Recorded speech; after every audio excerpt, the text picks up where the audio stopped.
Madhya Pradesh BJP में अब बगावत के सुर तेज होते जा रहे हैं। पार्टी नेता ही दिग्गजों पर सवाल उठा रहे हैं, बीजेपी की नीतियों का ही कोस रहे हैं। दल बदल का खेल शुरू हो गया है और किस खेल में नुकसान बीजेपी का ही हो रहा है, देखिए ये रिपोर्ट। छत्तीसगढ़ में दिग्गज नेता नंद कुमार साय बीजेपी छोड़कर कांग्रेस में शामिल हो चुके हैं।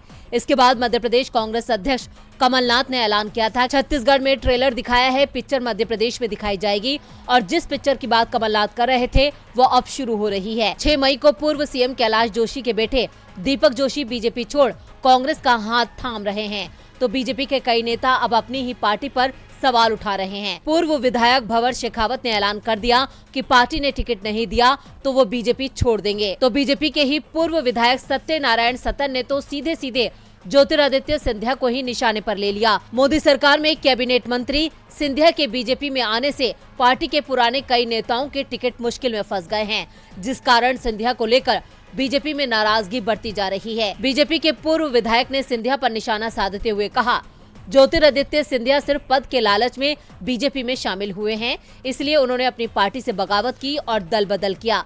वो सिर्फ और सिर्फ अपने स्वार्थ के लिए बीजेपी में हैं। उन्होंने अपने पिता की राह पर चलकर पार्टी के साथ बगावत की है।